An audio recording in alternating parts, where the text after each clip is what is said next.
Hello and welcome to study wing channel. मैं हूं आपकी सोशियोलॉजी एजुकेटर सुजाता। आज हम बात करने वाले हैं तिरुपति मंदिर विवाद के बारे में, जो फिलहाल चर्चा में है। तो देखते हैं इसके बारे में खास तथ्य क्या हैं। सबसे पहले जान लेते हैं कि ये मंदिर इस समय चर्चा में क्यों है। तो हाल ही में आंध्र प्रदेश की मौजूदा सरकार, इस समय आंध्र प्रदेश में चंद्रबाबू नायडू की सरकार है, ने आंध्र प्रदेश की पूर्ववर्ती सरकार यानी कि वाईएसआर कांग्रेस पार्टी पर आरोप लगाया है कि तिरुपति बालाजी मंदिर में जो प्रसाद यानी कि लड्डू का जो प्रसाद वहां पर वितरित किया जाता है, उसमें घी की जगह पशु वसा यानी कि पशुओं की चर्बी वाला घी का उपयोग किया गया था। और इस स्टेटमेंट के बाद आंध्र प्रदेश की राजनीति में काफी गर्मी गर्मी का माहौल है और यहाँ से राजनीतिक विवाद काफी बढ़ गया है।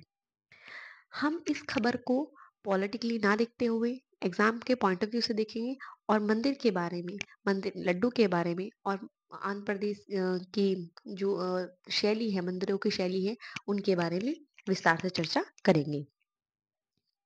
आंध्र प्रदेश का जो मंदिर तिरुपति मंदिर है, वह आंध्र प्रदेश के चित्तौड़ जिले के तिरुपति में तिरुमला पहाड़ी में स्थित है और यह एक वैष्णव मंदिर है। भारत में दो तरह के मंदिर पाए जाते हैं, एक वैष्णव मंदिर और एक शिव मंदिर। वैष्णव मंदिर वो होते हैं जो विष्णु का अवतार लेकर माने जाते हैं और शैव मंदिर जो होते हैं जो शिव शंकर भगवान के रूप के मंदिर माने जाते हैं।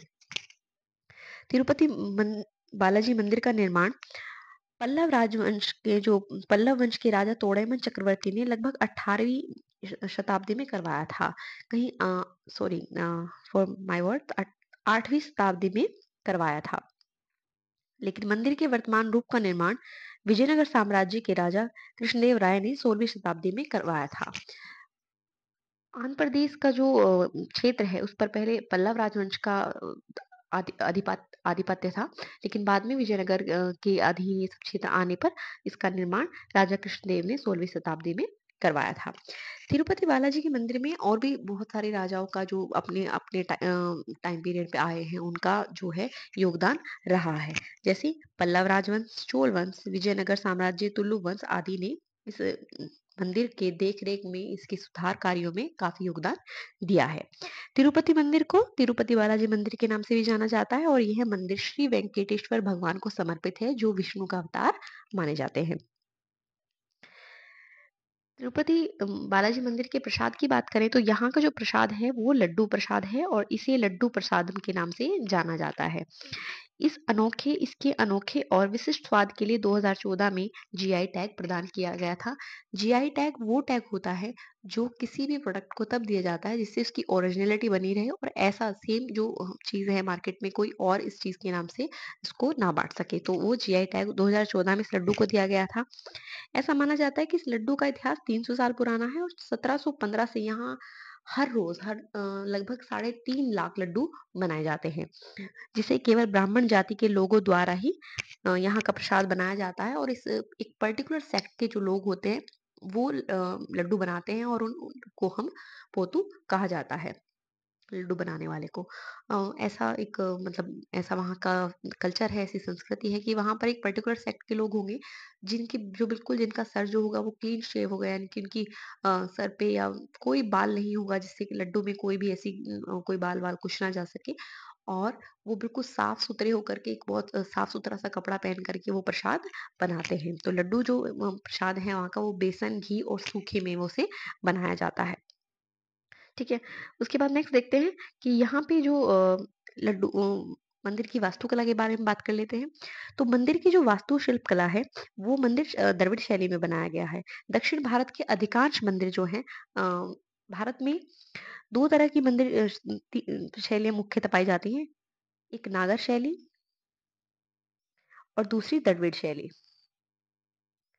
तो भारत के उत्तर भारत में मोस्टली जो मंदिर मिलेंगे वो आपको नागर शैली में मिलेंगे और जो दक्षिण भारत में जो मंदिर मिलते हैं वो द्रविड़ शैली में मिलते हैं। तो यह जो मंदिर है वो द्रविड़ शैली में बना हुआ मंदिर है। और जब द्रविड़ शैली की हम बात कर रहे हैं तो इसका मंदिर का एक नमूना हम देख लेते हैं। तो द्रविड़ शैली के मंदिर कुछ इस प्रकार दिखाई दिखाई देते हैं। जो प्रवेश द्वार होता है उसे गोपुरम कहा जाता है। जहाँ से एंट्री करते हैं हम तो उसे गोपुरम कहा जाता है। इसके आगे का जो हिस्सा होता है उसे मंडप कहा जाता है, जहाँ पर भगवान की मूर्ति रखी जाती है, जो प्रतिमा विराजित होती है उसे गर्भगृह कहा जाता है। सबसे ऊपर जो होता है वो शिखर होता है, और जहाँ अन्य देवी देवताओं के जो प्रतिमाएं हैं वो स्थापित होती है उसे विमान कहा जाता है। इसके साथ ही मंदिर की कुछ विशेषताएं पे नजर डाल लेते हैं। द्रविड़ वास्तुकला शैली की कुछ प्रमुख विशेषताओं को हम देख लेते हैं। तो गोपुरम, जब बात करते हैं गोपुरम की, द्रविड़ वास्तुशैली कला एक प्रमुख घटक गोपुरम है, जो मंदिर के प्रवेश द्वार के ऊपर बनाया जाता है, और इसे बहुत ही सुंदर कलाकृतियों से अलंकृत किया जाता है। विमान मंदिर की मुख्य इमारत है जिसमें देवता की मूर्ति स्थापित होती है। मंडप मंदिर का एक महत्वपूर्ण हिस्सा है जहाँ भक्तों के बैठने की व्यवस्था होती है। प्रकार जो है मंदिर की प्रेम गरिमा के लिए बनाया जाता है। चारों तरफ जो मंदिर के चारों ओर बना होता है। शिखर मंदिर की सबसे ऊंची इमारत है जो विमान के ऊपर बनाया जाता है। नदी मंडप जो शिव मंदिर होते हैं, यानी कि वैष्णव मंदिर है तो इसमें नदी मंडप नहीं होगा। जो शिव मंदिर होते हैं उसमें पाया जाता है जहाँ नंदी की मूर्ति स्थापित होती है। और ये मंदिर मुख्यतः पत्थर और ग्रेनाइट का उपयोग इन मंदिरों में किया जाता है।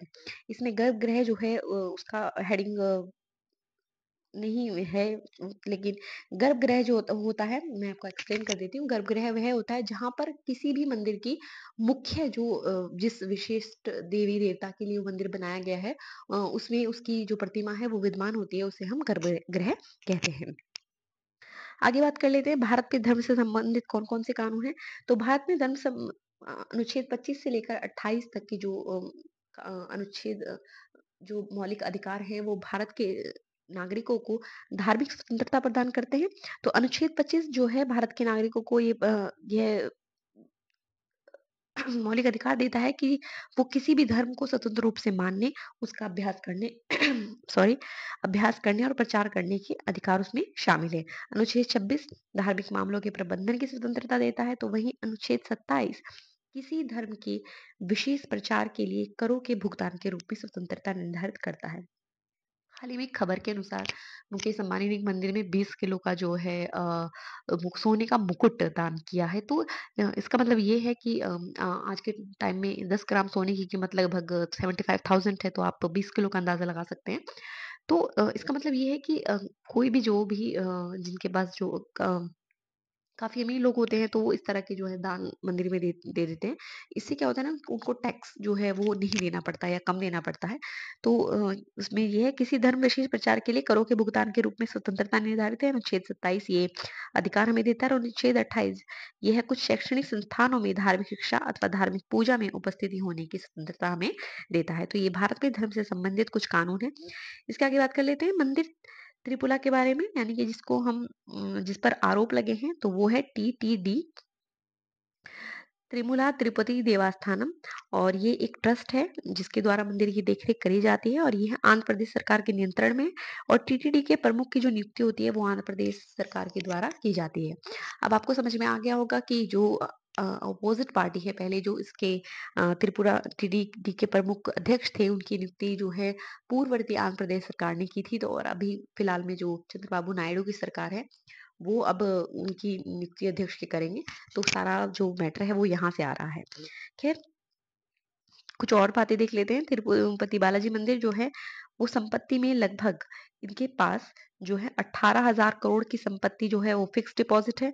मंदिर के प्रबंधन के नाम पर 11,329 किलोग्राम अधिक सोने का भंडार है, और पिछले एक साल में लगभग 1611 करोड़ रुपए का चढ़ावा आया है। ये जो है एक रिपोर्ट जो है अमर उजाला की वो कहती है। आई होप तो तिरुपति मंदिर विवाद आपको समझ में आ गया होगा, और मैंने पूरी कोशिश की अब आसान शब्दों में आपको समझाने की। वीडियो अगर आपको पसंद आए तो लाइक एंड शेयर सब्सक्राइब जरूर करिए। Thank you so much.